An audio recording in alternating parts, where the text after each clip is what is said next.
Bonjour à tous, c'est Nora pour une nouvelle vidéo. Cette fois-ci, c'est le tirage de cartes. L'oracle de la sorcière noire. Il y a les runes aussi, mais là je fais que la partie oracle. Je verrai pour les runes ou peut-être combiner les deux après. Donc comme d'habitude, hop, voilà. Vous avez 6 cartes au choix. Je vous laisse choisir celle qui vous inspire, celle qui vous parle le plus. Et je vais vous transmettre les petits messages qui vont avec. Donc la première. Donc le corbeau en toi et la capacité de voir le devenir. Donc c'est la carte du futur, de la projection. C'est une carte aussi qui est en parallèle avec le passé. Là on conseille d'aller de l'avant. Il y a des événements qui arrivent, des opportunités, des constructions. Voilà, donc on demande vraiment de se dépasser et de se concentrer sur les projections. Au niveau sentimental, elle représente aussi donc le projet d'une vie future. On conseille de se projeter dans l'avenir, d'imaginer, de visualiser sa vie. C'est un travail de matérialisation de l'esprit à la matière. Donc continuez à visualiser, à ressentir les émotions qui vont avec, à projeter tout le positif, tous vos désirs pour que ça se matérialise. Au niveau professionnel, elle indique un événement à venir. Elle indique aussi que vous êtes, principe la carte c'est pour vous, un être en état de projection. Donc voilà, c'est une carte vraiment d'opportunité. Au niveau spirituel, c'est la clairvoyance des futurs possibles. Vous avez la capacité de, voilà, de voir différents chemins, différents trajets qui s'offrent à vous. Donc c'est aussi la carte des rêves, parfois prémonitoires. Et on vous demande de prendre en compte des informations symboliques de l'inconscient. Voilà, d'analyser tout ça, de ne pas laisser passer. Votre inconscient vous envoie des petits messages, essayez d'être attentif. Vous verrez encore mieux ce qui se dessine devant vous. La seconde carte. Donc c'est la carte de l'incarnation. Il s'anime et se réanime, matérialisation et animation. Donc le corps s'anime et se réanime. C'est la carte de la matière, de l'incarnation, de la matérialisation. C'est la réalisation des projets et des émotions qui sont en lien avec la création. Voilà, tout se met vraiment en place. Au niveau sentimental, donc on dit que les sentiments ont pris forme. C'est une période d'éclaircissement. Ce qui est mort renaît, ce qui était inanimé va reprendre vie. Le travail, c'est une création de projet ou une orientation professionnelle là, qui se concrétise. On annonce également une implication personnelle très importante de votre part. Et au niveau spirituel, on vous dit de prendre en compte l'alliance corps-esprit, c'est-à-dire qu'on revient à un petit côté plus terre à terre, c'est l'alimentation, avoir un équilibre de vie, une hygiène de vie, voilà, de faire vraiment attention au maximum à votre corps, bien sûr à votre esprit et vos émotions, mais commencez vraiment par le corps puisque vous êtes vraiment dans une période positive de concrétisation. La troisième carte, là c'est le crapaud, un mal pour un bien, remède et potions. Donc là on vous demande de dépasser les apparences. Certaines choses négatives peuvent déboucher sur des finalités positives. Vous n'avez pas une vue d'ensemble pour le moment, donc essayez de prendre les choses qui arrivent avec philosophie. On dit aussi que vous avez une capacité de résolution face aux problèmes. Donc ça va se résoudre, ça peut prendre un peu de temps, mais ça va se mettre en place. Donc au niveau sentimental, on dit attention donc, aux relations de dépendance. Voilà, quand vous avez des relations qui ne sont pas saines, essayez de faire le tri. Ça peut aussi représenter les unions qui au contraire guérissent d'un lourd passé. Voilà, les bonnes rencontres, les gens qui nous tirent vers le haut. Et aussi, parfois la rupture, qui est salutaire et une libération. Donc voilà, c'est donc une période un petit peu de tri au niveau sentimental, au niveau émotionnel, de tri. Il n'y a pas que forcément du négatif. Mais voilà, c'est à vous un petit peu de prendre le temps de dépasser justement les apparences. Au niveau professionnel, on annonce plutôt un dénouement positif. Une réponse à une demande, une récompense suite aux efforts, les attentes sont récompensées. Voilà, c'est tout ce qui est professionnel avec cette carte est positif. Au niveau spirituel, on vous dit que vous avez besoin de vous reconnecter avec les énergies naturelles. Passez du temps dans la nature, nourrissez-vous des bienfaits de la nature.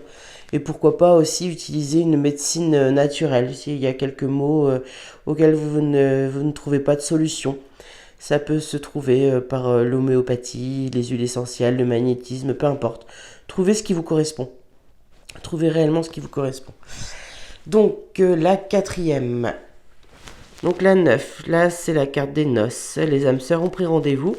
Donc âme sœur et contrat d'âme, ça va parler à beaucoup d'entre vous. C'est donc la carte du relationnel, au rapport fusionnel et complémentaire. Donc elle indique aussi des rencontres spirituelles, des unions d'âme, donc des contrats d'âme, là, ça y est, qui s'enclenchent. C'est une rencontre importante aussi à venir, et des échanges qui transforment un être. Voilà, donc là c'est très riche au niveau relationnel. Donc sentimental, c'est ce qu'on a vu, les relations et les échanges qui nourrissent l'âme, les rencontres importantes.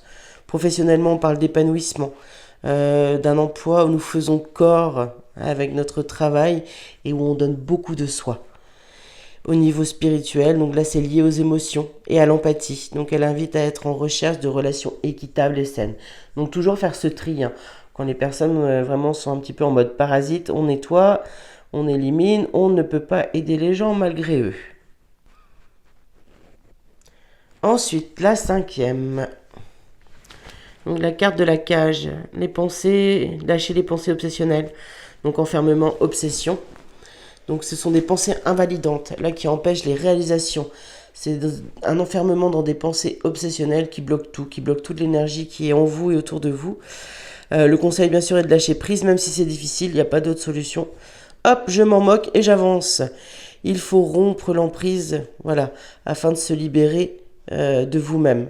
Là, c'est une emprise de vous envers vous, même si elle a pu être enclenchée par d'autres, ou bien sûr par l'extérieur. Là, c'est à vous de faire cet effort de lâcher prise, de vous occuper de vous et de ne plus trop regarder ce qui se passe autour. Donc, sentimentalement, donc acceptez ce qui est, allez de l'avant, vers vos créations, soyez en harmonie, soyez dans la pensée créatrice. Voilà, c'est la carte du mental, d'une personne aussi au questionnement perpétuel. Ça peut être de rumination, une personne qui cherche tout le temps à comprendre, à savoir. Voilà, c'est bien, ça permet d'avancer, mais il y a un temps pour tout. Et là, pour le moment, on se détend et on laisse passer.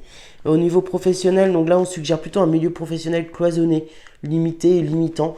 Quelque chose de répétitif où on peut se sentir isolé. Voilà, on est dans la déconsidération. Donc, se poser peut-être après des questions au niveau professionnel. Voilà, lâcher prise, accepter déjà ce qui est, prendre conscience, mettre tout ça en lumière et après, on fait le bilan et on repart sur autre chose si c'est nécessaire.